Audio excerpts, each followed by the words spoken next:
J'écoutais ce matin, ce mardi matin, 14 ou 15 septembre, euh,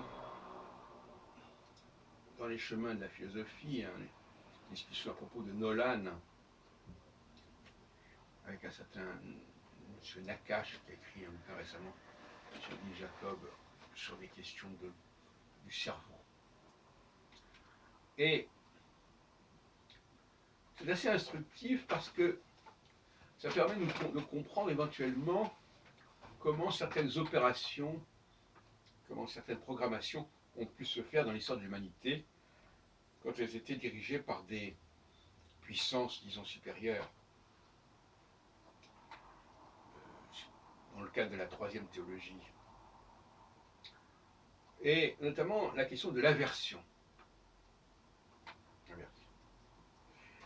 Il y a très peu de temps, dans une vidéo, je parlais du rapport compliqué et problématique avec la machine. Et il est possible que l'opposé du tropisme, ce soit l'aversion. A-V-E-R-S-I-O-N. C'est-à-dire que nous pouvons être à la fois programmés pour aller vers certaines choses ou pour ne pas y aller. Et je dirais que cette programmation, notamment par rapport à la machine, est absolument fondamentale, absolument clivante dans notre humanité, clivante et en même temps, c'est un élément de complémentarité. Il y a ceux qui vont vers la machine et ceux qui n'y vont pas. Ceux qui vont vers la machine sont les esclaves, ceux qui n'y vont pas sont les maîtres.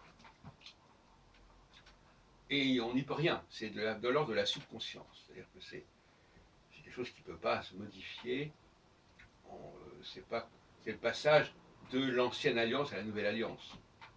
Dans l'ancienne alliance, c'est une question d'éducation, de formation, comme ça, par la pédagogie. Avec la nouvelle alliance, c'est quelque chose que nous avons en nous-mêmes. Et le phénomène juif relève complètement de la nouvelle alliance.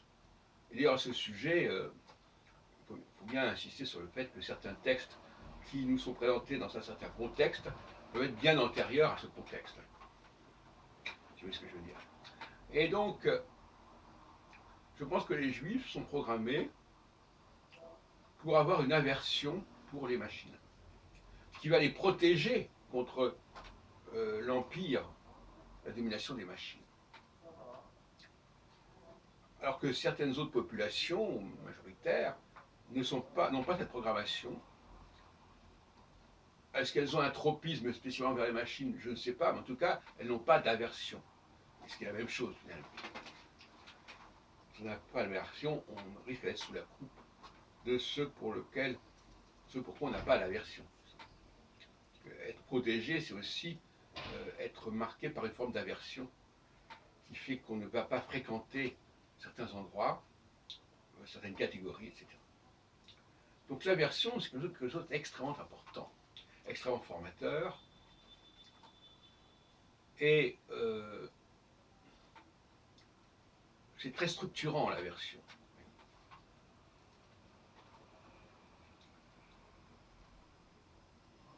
Mais c'est quelque chose que nous ne contrôlons pas.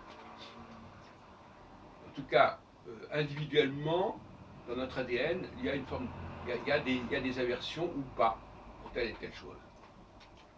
C'est ça qui va nous structurer dans nos comportements.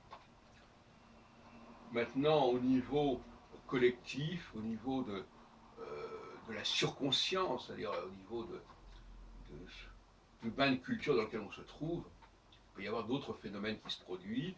L'antisémitisme, par exemple, peut être une forme d'aversion de la surconscience et pas forcément de la surconscience. Et donc il faut arriver à distinguer ce qui relève de l'une ou de l'autre, en précisant quand même tout de suite que ça n'a rien à voir avec la formulation freudienne. Pour moi, la subconscience, c'est pas quelque chose qui est le résultat de quelque chose qui a été refoulé. Non, c'est une programmation. Une programmation qui est faite, qui est là. De même que, par exemple, l'astrologie n'est pas de l'ordre du refoulé, au sens freudien du terme. C'est pour ça que je pourrais le mot subconscience et non pas subconscient. Mais c'est quelque chose qui est de l'ordre de la programmation. Alors il y a une programmation culturelle qui est de l'ordre de la surconscience, il y a une programmation génétique, si on peut dire, enfin, qui relève de la manipulation génétique, qui est de l'ordre de la subconscience.